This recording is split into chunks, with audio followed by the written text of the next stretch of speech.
Hello ULF, this is Chairman Jack. Today we're doing the first video on a brief series on socialism and its practicalities and what socialism means. Today we're doing what is socialism, and I'm accompanied by... Hey everybody, this is Jacko. Hi everyone, this is comrade Taras. And so to start it off, I'm going to hand it off to Taras to basically give like a brief kind of definition on what is socialism. So I'll hand it off to Ross just to basically give us a little definition.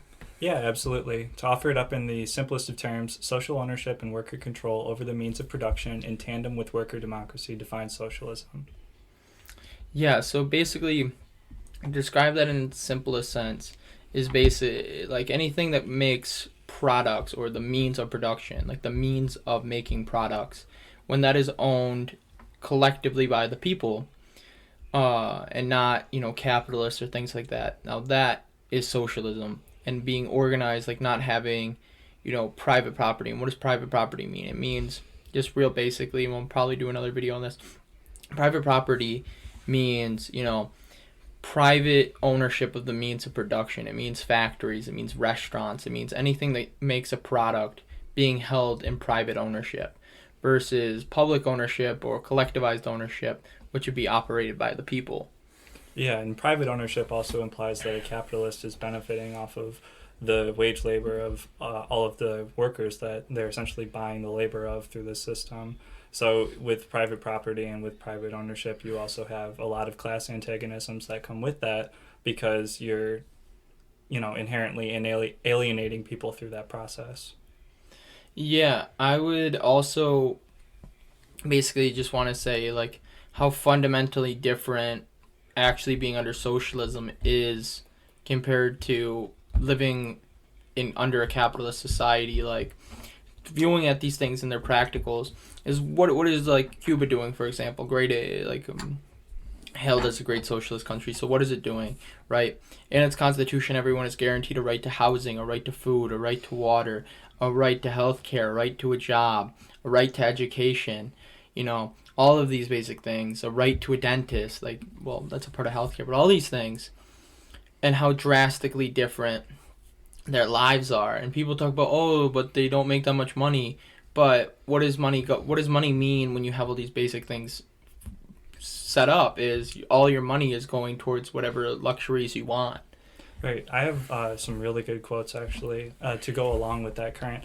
Another thing that really defines like a lot of socialist countries that we see nowadays in Marxist-Leninist states is that they're often like very anti-interventionist, and like they aren't engaging, like it is part of their ethos to not engage in imperialist wars and to not engage in, these affronts on other nations, and to try and gain political power or gain power through infiltrating and attacking other systems like the U.S. has through the CIA in Bolivia or in Venezuela.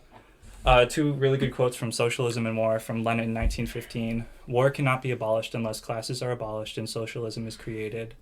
And a revolutionary class cannot but wish for the defeat of its government in a reactionary war.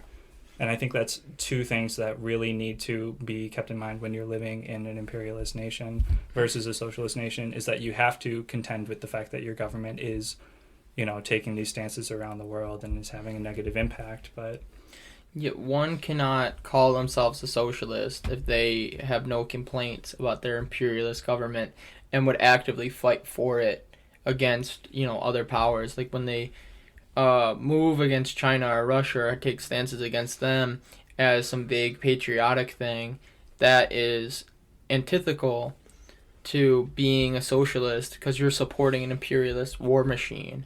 Completely agree. And for what isn't socialism, for example, would be in the United States, you hear these quote-unquote socialist policies like healthcare for all or free education. And this isn't socialism. These aren't socialist policies, because you're living under private ownership. Private Yeah, ownership still. The whole system would need to change. It needs to be an entire... I entirely agree with that. Like, something that needs to be entirely gotten across is there's no such thing as socialist policies. It's simply, is there private ownership or is there collective ownership? Right. Those are the only things that matter. Nothing else matters in this conversation. It is solely, is it this or is it that? And That's it's all that two matters. completely distinct things. There's no in between. Yeah. And and then, we'll get to this in Soviet democracy, but who controls government? Is money involved in politics? There's, do the people have real political power, or are they controlled by the rich? And that's another big part of this is, when you have collective ownership, you have like the fair treatment of people, and you don't have that really otherwise. So to wrap it up, just to make it real precise, is socialism is the collective ownership of the means of production while paired with worker democracy. It means anything that has a social element to it, like your work, your, things like that, factories, restaurants. Anything that makes a product being socially owned is socialism. And if that is not the case, then it is not socialism. So, with that, this has been the first video of the Socialism series. I've been Chairman Jack. I'm Jacko. Thank you very much. This was Comrade Taras.